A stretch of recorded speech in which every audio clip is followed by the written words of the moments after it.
सुबह की पहली किरणें खेतों में पड़ी ओस की बूंदों को हीरे जैसा चमका रही थीं। हवा में हल्की सी ठंडक थी। दूर मंदिर की घंटी बज रही थी और बैलों की घंटियां पूरे गांव में एक धीमी लय पैदा कर रही थीं। राम स्वरूप जी अपने बैलों के पास खड़े पानी पिला रहे थे। उनका चेहरा धूप में झिलमिला रहा था। झुर्रियां समय की गवाही दे रही थीं, लेकिन आंखों में आत्मविश्वास अब भी था। आंगन में सरला देवी झाड़ू लगा रही थीं। उनकी चाल में रफ्तार थी, लेकिन दिल में एक सख्ती भी। आजकल के बच्चे काम से ज्यादा बातों में यकीन रखते हैं। दूर खेत से अर्जुन आता दिखा, लंबा चौड़ा कद काठी, माथे पर पसीने की धार, हाथ में हल्का डंडा। उसके साथ चल रही थी सुमन, आंखों में हल्की घबराहट और चेहरे पर एक मासूम मुस्कान। सरला देवी रसोई में चूल्हा जलाकर पराठे बना रही थीं। अरे अर्जुन, बहू को बोल नाश्ता कर ले, शहर में तो शायद देर से उठती होगी, उन्होंने हल्के ताने में कहा। सुमन ने सुना, पर मुस्कुराकर आंगन पार करके रसोई में चली आई। सुमन बोलती है, माँ जी, मैं भी मदद कर दूं। सरला देवी बोलती है, अरे बेटा, ये गांव की रसोई है, मॉल का किचन नहीं, यहाँ सब अनुभव से चलता है, नाप तौल से नहीं। अर्जुन ने मुस्कुराकर माहौल हल्का करने की कोशिश की। अर्जुन, माँ, सुमन जल्दी सीख जाएगी, आप सिखा दो। सरला देवी हूं देखेंगे। सुमन ने चुपचाप आटा गूंथना शुरू किया, लेकिन उसके मन में यह पहला दिन ही दूरी का एहसास दे। गांव के लोग पंचायत भवन में इकट्ठा हुआ थे। मुखिया जी बोलते हैं, सरकार से आने वाला सिंचाई प्रोजेक्ट रुक गया है, कागज अधूरे हैं तो फाइल वापस हो गई है। भीड़ में खलबली मच गई। रामस्वरूप जी बोलते, बिना पानी के इस साल की फसल बर्बाद हो जाएगी। अर्जुन बोलता है, अगर हम सब मिलकर मेहनत करें तो ये काम हो सकता है।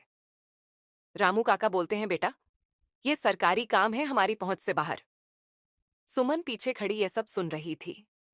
उसकी आंखों में एक अलग सी चमक थी, जैसे उसके दिमाग में कोई रास्ता साफ हो गया हो। सुमन ने अर्जुन से कहा। सुमन बोलती है, शहर में ऐसे मामलों में डॉक्यूमेंट सही करके ऑनलाइन अप्लाई किया जाता है। अगर हम समय पर कागज जमा कर दें तो प्रोजेक्ट वापस आ सकता है।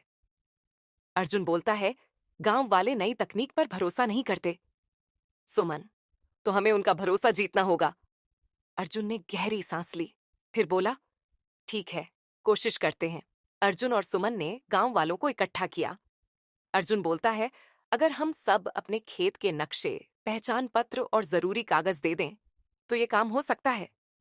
मुखिया जी ने बीच में रोकते हुए कहा। मुखिया जी बोलते हैं, शहर की बहू को क्या पता गांव के काम का, यहाँ सब कलम से चलता है, मशीन से नहीं।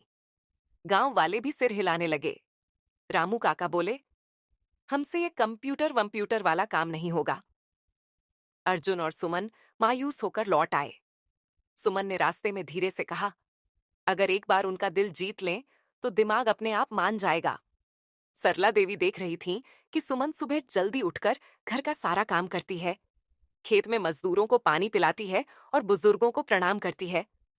शाम को उन्होंने अर्जुन से कहा, सरला देवी, तेरी बहू मेहनती है, शायद मैंने जल्दी राय बना ली थी। अर्जुन और सुमन खुद खेत में उतर गए।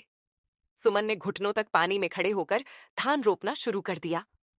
मीना गांव की औरत बोलती है, देखा, ये तो हमसे भी अच्छा कर रही है। धीरे धीरे लोग उनके साथ काम करने लगे। गांव में ये चर्चा होने लगी, अर्जुन की बहू अलग है, सिर्फ बातें में नहीं करती, काम भी करती है। अर्जुन ने फिर बैठक बुलाई। सुमन एक एक को समझा रही थी कि आधार कार्ड, खेत का नक्शा, बैंक पासबुक क्यों जरूरी है। मुखिया जी चुपचाप देख रहे थे।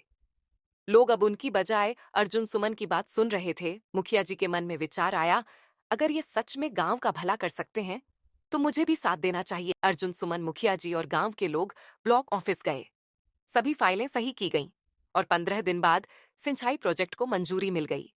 गांव में ढोल नगाड़े बजने लगे, बच्चे नाचने लगे और औरतें मंगल गीत गाने लगीं। गांव वाले मिठाई लेकर आए। रामू काका ने सुमन के पैर छूकर कहा, बेटिया, तूने गांव बचा लिया। सरला देवी की आंखों में आंसू थे। बेटा, तूने हमारा ही नहीं, पूरे गांव का मान बढ़ाया। मुखिया जी ने मुस्कुराकर कहा, आज से ये सिर्फ अर्जुन की बहू नहीं, हमारे गांव की बेटी है। परिवर्तन बड़े कदमों से नहीं, छोटे छोटे विश्वास से शुरू होता है।